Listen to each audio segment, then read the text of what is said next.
How's everyone doing today? Welcome back to On The Ball. Welcome back to another round of Premier League predictions as me and Sim go head-to-head in predicting Premier League outcomes. As you can see on the top hand side of the screen, it's 371 to Sim, 358 to me. It is time to make up those numbers this weekend, and we've got a whole host of Premier League action starting off at St James's Park, where it's Newcastle against Tottenham. Sim's gone for 4-2 to Tottenham. Goalfest. I just feel like Newcastle at the moment very depleted, especially in the back line and the midfield, missing very key players in those areas.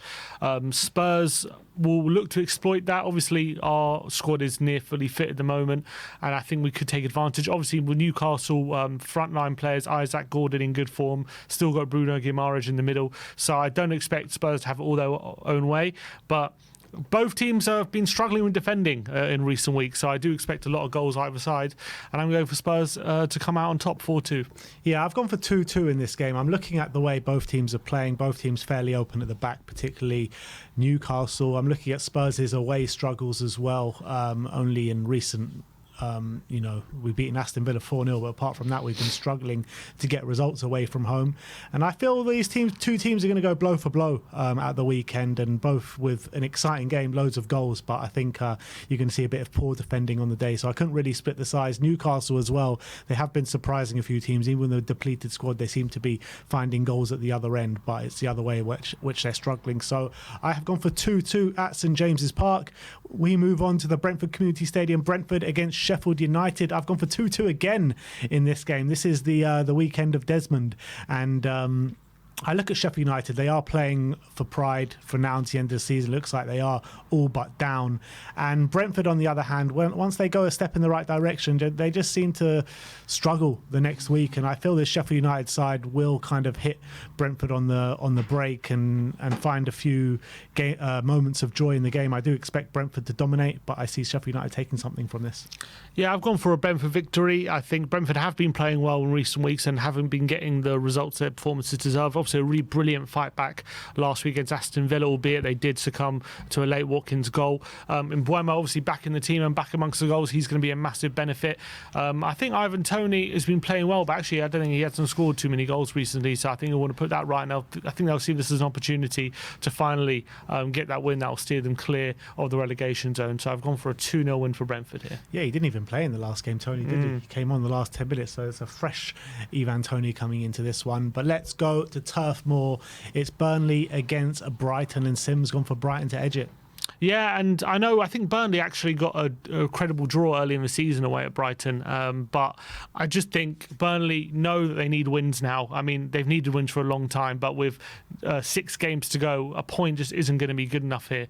I can see them giving Brighton a really tough game. Brighton obviously struggled last time out at home to Arsenal with 3-0 defeat, but I think a team like Burnley might suit the way Brighton like to play. I expect a lot of possession for Brighton, and I don't think Burnley like to do that defending too much, so I think Brighton might sneak it here 2-1.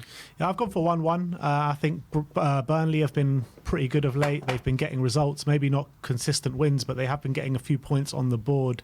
Last time out against Everton would have been a kick in the teeth to them, losing 1-0 at Goodison Park in a massive game. But I do feel like these are the kind of games that Brighton slip up in, away from home, against a team lower in the table, and I feel like the points will be shared and it'll be a good point for Burnley, but it just depends on what the other teams do as well, whether we can actually confirm it as a good point or not. But I have gone for 1-1, so I've gone for a few out of their results this week. Let's hope it doesn't work against me. But we go on to Man City against Luton. Both of us gone for massive Man City wins. I've gone for 5-1. Luton always seem to find a goal from somewhere, and I fancy them to do that again against the Man City side, who don't really too often keep a clean sheet, but I feel like Man City are just going to have way too much for this Luton side, especially at the Etihad. So 5-1. Yeah, big scoreline. Even though Man City are in between, a two-legged tie against Real Madrid, I'm sure there'll be some players rested, but it doesn't really make too much of a difference when they rest players. Man City, they're in brilliant form. Apart from the 0-0 draw against Arsenal, they've battered Villa 4-1. They've battered Palace 4-1. So I expect something very, very similar at home to Luton. I think Luton will really struggle to hurt Man City as well in this one. So I can't see anything about a big scoreline, and it'll really hurt Luton's survival effort. But obviously these aren't the games they're going to be judged on. But at this stage of the season, you need points in every game. So it's going to be a difficult one to take, but I actually can't say anything about a big scoreline here. Forest Wolves next at the City Ground. Big game for Forest. Both of us gone for 2-1 here. Yeah, I think Wolves are running out of steam a bit. Obviously, I think the front line being depleted is really hurting them. Last week against West Ham, dominated for large periods, but couldn't take advantage of it and ended up succumbing to a really bad defeat. Nottingham Forest obviously had a spirited display against Spurs, but ended up losing 3-1 at the end of the day, despite equalising in the first half. And I do look at their front line, and I just think it's two teams playing similar ways, but I think Forest have the front line at the moment capable of exploiting their moments on top, and Wolves don't. So I've gone for 2-1 to Forest. Yeah, I kind of agree. I feel like Wolves are kind of a bit on the beach at the moment. They've got nothing to play for, really. A lot of injuries as well. I think potentially they could be looking towards their summer breaks and next season already, where Nottingham Forest, it's a massive game for them. If they win, that could really put them in a step forward into safety. So I feel like Nottingham Forest are going to give their all in this game, and I feel like they'll take away 3 points, and a really important 3 points at that after that points deduction as well. Next up, Bournemouth against Manchester United. Again, we've gone for the exact same scoreline in 2-1. I just look at Man United and I feel like they're just not playing anywhere near the levels that they need to be to fight for that top four. And a Bournemouth side who are on really good form, albeit they did drop points in the last game, but I think that was kind of the exception to the rule. In the last 3-4 weeks, they've really been upping their game and getting points on the board again. And in Manchester United, they've been getting lucky points. I think their luck will run out this weekend. Yeah, and I think it'll be another game where they're probably second best. They'll concede lots of shots, and I think Bournemouth are in brilliant form, albeit they did lose last time out, really unfortunately.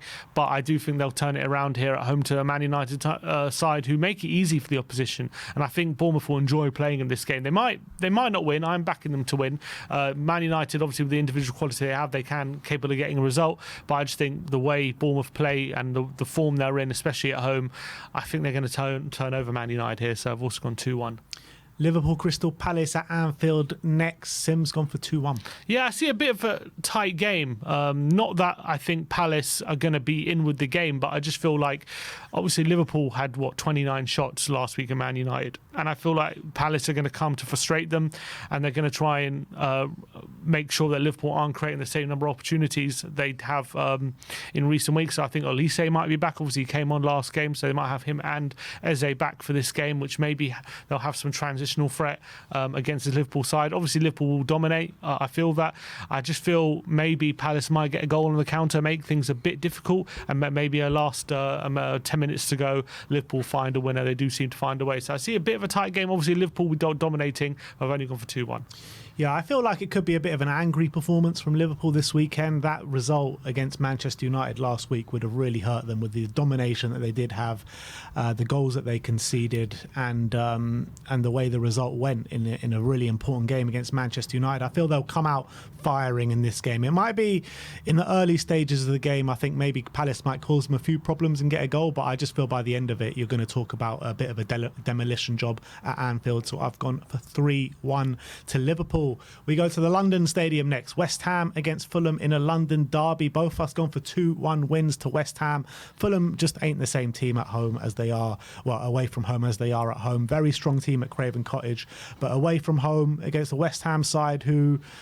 yeah, they're playing fairly well at the moment, and I think that West Ham will do the job with the players that they do have on the counter-attack. I mean, their front line is brilliant in terms of individual quality, and I think that's what's going to pull them through in this game. Yeah, and I see that as well. I think Fulham having a difficult time of it away from home, and again I see there will be times where Fulham are on top, but I see West Ham's front line, albeit they do have a midweek game against Leverkusen, so don't know if they're going to be resting players or not in that game, and I don't know what kind of form they're going to be coming into this game, but I just see them sneaking it at the London Stadium in a tight game. I just think their quality up front will make the difference, and especially if they're not going to rest their front four in Paquetá, Bowen and Kudus and Antonio, I think they should have enough just to get the job done here. So I've gone for 2-1.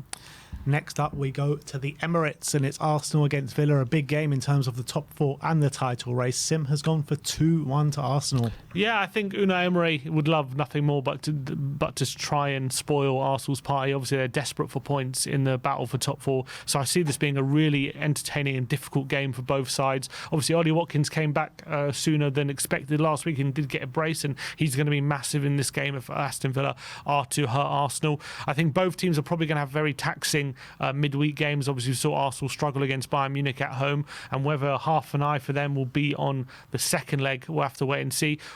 Villa will have a Europa Conference League game against Lille in midweek as well, and we know how Unai Emery likes to prioritise those competitions, so I'm sure he's going to play a strong side. So I see both teams struggling a bit for legs. Obviously, Arsenal will have that bit more rest. I do see a difficult game for both teams. I do see both teams giving each other a lot of trouble, but I think Arsenal will sneak it here 2-1. Yeah, I just feel like Arsenal have more options in terms of their squad selection. You know, they can bring in a Trossard, they can bring in, I know Gabriel Jesus as well didn't start in the Bayern Munich game. So I think that they've got options that they can start in this game that don't decrease the quality too much. And I feel like without Douglas Luiz, Aston Villa are going to massively struggle in this game, particularly with the European schedules as well, with Thursday night football. And I feel like this, by the end of it, you're going to talk about a convincing Arsenal win. But again, I see maybe for the first 45 minutes them going a bit blow for blow. Maybe it'll go at half-time 1-0 to Arsenal, and then Arsenal will assert their dominance in that second half. So unfortunately, I've gone for 3-0 to Arsenal in this game, and quite a convincing win I think it will be. Next up, and last but not least, is Chelsea against Everton on Monday night. Both of us gone for draws. I've gone for 1-1. I'm looking at Everton got a really good result last week against Burnley. Chelsea, I don't know how to assess this Chelsea team anymore, because they come back against Manchester United. Look, let's be honest, it was quite lucky. So maybe I do know how to assess this Chelsea team, which is quite poor, because they drew 2-2 against Burnley. They drew against Sheffield United 2-2 as well. I just feel like with this Everton, the way that they're going to set up at Stamford Bridge, I just feel like it's going to go one less each, so 1-1. Yeah, I've gone for 2-2 here. I see a bit of an open game. Obviously, Everton, they're not playing that well in the moment. They've got a really big morale-boosting victory against Burnley last time out, and maybe that'll give them confidence going to this game. Chelsea are really struggling to control games at the moment, albeit they are on a 6-game unbeaten run, but they're not impressing too much in the results phase of those games. And pardon the pun, they can't defend for toffee, which I think they showed against Sheffield United. So I've gone for an open game. I'm predicting maybe Chelsea will take the lead, but I think with how Everton play with their set pieces, and occasionally they can press high, I can see them catching Chelsea out. So I've gone for 2-2 here. And last but not least, the star men. Once we pick that man, we can't pick them again for the rest of the season. 5 points for a goal, 2 points for an assist, and Sim is facing the dreaded Pep Roulette with Kevin De Bruyne. Well, he didn't play midweek. He played no minutes. Did play against Palace 90 minutes and got 2 goals and an assist. So it looks like at the moment he's favouring him in the Premier League. So I'm going to bank on De Bruyne playing in this one. And if he does start, I can see him getting a lot of goal contributions. So I've played my De Bruyne card. He actually was in the starting lineup yesterday, and they pulled him out last minute because he was throwing up in the dressing room. That's why he didn't play yesterday. But I've gone for Chris Wood, a man on fire at the moment, at home against Wolves, who a team I said are on the beach. I think Chris Wood can do something this weekend for Nottingham Forest. So I've gone for Chris Wood. Sim's gone for Kevin De Bruyne. Let us know in the comment section below your thoughts on this week's Premier League action. What are your predictions? Who's your star man?